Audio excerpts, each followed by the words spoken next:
রাখাল ডাক দিয়ে বলে, আপনি তো আমাকে দায়িত্ব দিয়েছিলেন, আমি রাস্তায় আসতেও ছিলাম, ইতিমধ্যে আমার কানের মধ্যে খবরও গেল যে ডাকাত দল এসে গেছে।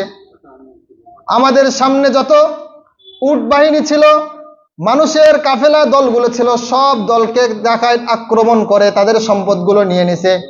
আমারও পেরেশানি হয়ে গেল। ইতিমধ্যে উটের পাল এক ছাড় থেকে চলতেইছে, হঠাৎ সামনের যে উটটা আছে, উটটার পায়ে হোঁচট খেয়ে উটটা পড়ে গেছে। পড়ে যাওয়ার সঙ্গে সঙ্গে বাকি উটগুলো তার অনুসরণ করে বসে গেছে।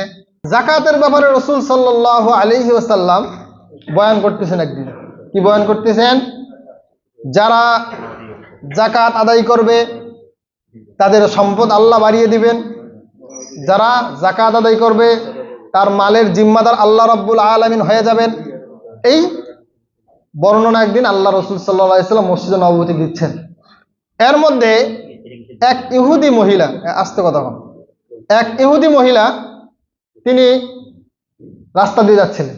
যাওয়ার পর রাসূল সাল্লাল্লাহু আলাইহি ওয়াসাল্লাম এই কথাটা শুনলেন যে ইমানদার হতে পারি না এখনো, বা এখনো তো মুসলমান হই নাই, কিন্তু রসুল মুহাম্মদ ইনি তো সত্য কথা বলে, এটা তো আমরা জানি। এই জন্য তিনি চিন্তা করলেন যে কথাটা শুনলাম, জাকাত যদি আদায় করে তাহলে এর সম্পদের দায় দায়িত্ব আল্লাহ রাব্বুল আলামিন নিয়ে নেয়, তো আমি এবার জাকাত আদায় করে দেখব যে আমার সম্পদের দায়িত্ব আল্লাহ রাব্বুল আলামিন নেয় কিনা। এই পরীক্ষা করার জন্য বাড়িতে যেয়ে জাকাত দেওয়া শুরু করতেছেন।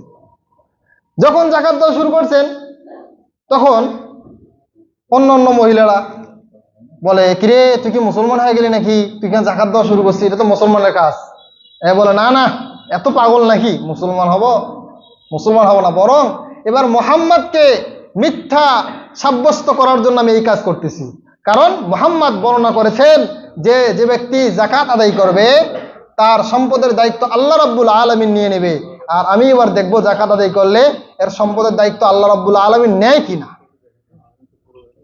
তো এবার ওই মহিলা বাস ওই কাজই করছেন। করার পর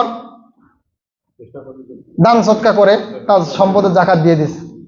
ইতিমধ্যে তার একটা আসতেছে, সিরিয়া থেকে একটা বাণিজ্য ব্যবসার 100টা উট আসতেছে। আসার পর তার ভেতরে কিন্তু একটা চিন্তা ফিকির আছে। কি চিন্তা ফিকির? যে আমি এর জাকাত আদায় করছি, এর সম্পদের দায়িত্ব কার? আল্লাহর। সুতরাং এবারকার উটগুলা আসতেছে নিশ্চিন্তা থেকে গেছে। দুইটা বিষয়, একটা হলো যদি উটগুলা ফিরে আসে তো আলহামদুলিল্লাহ, আর না আসলে কি ধরবো তো মুহাম্মদকে, এই তুমি মিথ্যা কথা বলো, তোমার দিন ধর্ম কি ঠিক নয়। তো এবার তার সিরিয়ার থেকে তার 100 উট রওনা হয়ে গেছে। রওনা হওয়ার পর ইতিমধ্যে খবর আসলো অপর প্রান্ত থেকে যে মুহাম্মদ, অপর প্রান্ত থেকে খবর আসলো যে এবার যারা বাণিজ্যিক নিয়ে আসতেছে সিরিয়ার থেকে, এদের ওপর আক্রমণ হয়ে গেছে। মহিলা তো পেরেশান, হায় হায়, যতই নিশ্চিন্তে থাকুক ভেতরে একটা পেরেশানি থাকে না, পেরেশান মহিলা খুব। তো সব কাফেলা যারা আছে এরা ফিরে আসছে, মাইটার খায়া, উট তো পায় নাই, ফিরে আসছে। আসার পর কিছুক্ষণ পর এই মহিলা তাকায় দেখে তার 100 উট চলে আসতেছে। জোরে বলেন না সুবহানাল্লাহ। তো যে দায়িত্বশীল ছিল তারা ডাক দিয়ে বলে, তুমি কিভাবে আমার 100 উটকে নিয়ে আসতে পারলা? সব তো চলে গেছে, তুমি কিভাবে আসলা? বসে যাওয়ার পর আমি চিন্তা করলাম উটগুলোকে তোলা সম্ভব না। এখন কি করলাম, একজন ডাক্তার নিয়ে সামনের উটটার পাকে আমি ঠিক করার জন্য ট্রিটমেন্ট শুরু করে দিলাম। ট্রিটমেন্ট শুরু করার পর ট্রিটমেন্ট করতে কিছু সময় লেগেছে। সময় লাগতে লাগতে লাগতে লাগতে আমার ঘোড়াটা, উটটা এক সময় ঠিক হয়ে গেছে। ঠিক হওয়ার পর